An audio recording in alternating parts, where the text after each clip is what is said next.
Spielberg, Christian Bale, Taylor Swift, and Bill Clinton all have in common? Well, besides the fact that they're all famous and successful, every one of them was bullied growing up. If you're being bullied, you're in some pretty good company. Unfortunately, bullying is a widespread problem, and it can take a toll on everything from your self-esteem to your physical health. This week, we're tackling a subject that a lot of our viewers have requested.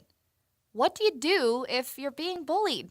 We've got a 4-step method that'll show you how to boost your self-confidence, protect yourself from harm, and find help. You ready?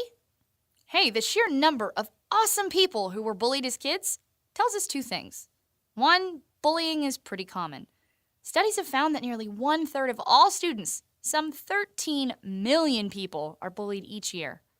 And 2, the qualities that make us such easy targets for bullies, being seen as too nerdy or liking the wrong clothes, those are just traits that also make us interesting. Such a high premium is placed on fitting in throughout grade school and high school. It's easy to forget that from college on, your success is based on your ability to stand out, to be different from the crowd, to be unique. And this brings us to our well-cast exercise. Pause and print this worksheet. Step 1. This isn't your fault. There are a multitude of reasons why bullies do what they do. But these have little to do with you and a lot to do with the bully's personal issues. So don't start viewing yourself through your bully's eyes. You'll just see an inaccurate self-portrait. Try this self-esteem exercise on your worksheet. Write down all the great qualities that make you stand out from the crowd. Maybe you get good grades in English. Maybe you're an amazing trombone player. Whatever it is, get it down on paper. This is the person you actually are. And the next time a bully makes you feel like you're something less than this amazing collection of positive traits and talents, remember this list. Step 2, build your army.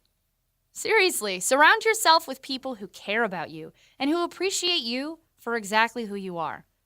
You don't have to go through this experience without backup. If you're having trouble finding people, try seeking out friends who have similar interests. Look for clubs at your school or local community center. Audition for theater. Whatever it is that you're interested in. Step 3. A bully's like a grizzly bear. No, seriously, that's exactly how you should treat a bully if you get picked on. Play dead. Ignore the bully. This is perhaps the most recommended anti-bully tactic, and it should be your first resort. Sometimes, all a bully wants to do is get a reaction, and if he doesn't receive it, he'll get bored and move on.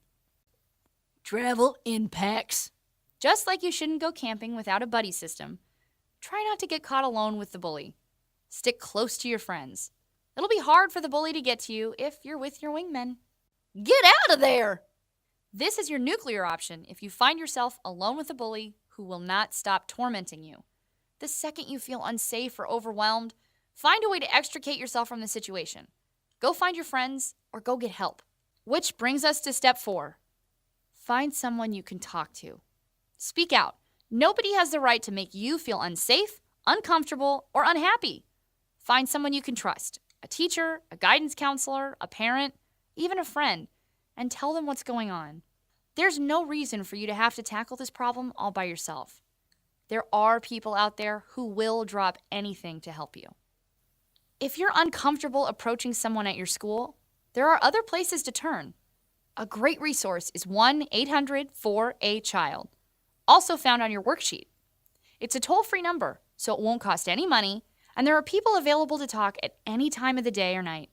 Ultimately, please just don't let yourself believe that you're in this without a life jacket. Turn to your friends, your parents, or turn to this hotline. Let's recap. Today, we talked about bullies, people who somehow believe that they can make you feel awful. Dealing with bullies is tricky, but remember our steps. This isn't your fault, so don't let your self-esteem take a hit. Build an army of support around you, and keep these friends close. When in doubt, try ignoring the bully or laughing it off, but ultimately, turn to others for help. A parent, a friend, or a resource such as 1-800-4-A-CHILD. Hi, Wellcasters. Last week, we started talking about bullies. Those grizzly bears that seem to think that they're allowed to make you feel unsafe and uncomfortable. We showed you some ways to deal with those grizzlies, from playing dead to traveling in packs. But what if the bears could follow you, worming their way through the series of wires that now make up such a huge part of our lives? Today on Wellcast, we're taking a look at cyberbullying. In many ways, cyberbullying can be much scarier than physical bullying, and much harder to escape too. But that is okay because your Wellcast army has returned to back you up. We're going to teach you a 4-step method for escaping the clutches of cyberbullies. Are you ready? Unsurprisingly, cyberbullying is extremely detrimental to your health. The Journal of Adolescent Health found that cyberbullying victims are more likely to become depressed than targets of traditional bullying. And cyberbullies don't really have much in the way of motives either. With bullying, there's normally an imbalance of power. But you don't need to be powerful to harass someone online. You just need the internet. According to the American Counseling Association, 40% of cyberbullies engage in online aggression just for fun. Okay, it doesn't really help to know that someone who's constantly harassing you over Facebook has no reason to do so, but you should take comfort in the fact that it does have very little to do with you and everything to do with the bully's own super weird issues. You can't fight those issues. What you can do is learn how to avoid cyberbullying when possible and extract yourself from the situation when it's too late to avoid it. It's time for our 4-step method. Pause and print this Wellcast worksheet. Step 1. Privacy is prevention. Take a second to go through any place you store data about yourself online and make sure the privacy settings are airtight. Google your name. See what comes up. Make sure your Facebook settings don't give out your email address or phone number. Step 2. When bullied, don't respond and don't retaliate. This is a ridiculously hard rule to follow because, hey, you're getting sent awful things, and the first thing you want to do is fire back. But think of it like this, though.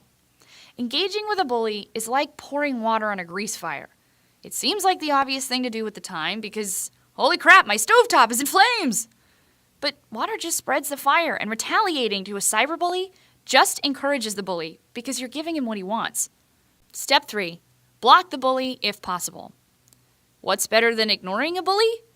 Making it impossible for him to contact you, that's what. Try one of the following methods to make it harder for your bully to reach you. If you're on a messaging system, set it up so that only contacts on your buddy list can contact you. If this doesn't work, try going invisible or blocking the individual screen names that you know to be dangerous. Screen all incoming phone calls and text messages. If necessary, temporarily suspend your social media pages. Step 4. Save the information and tell someone.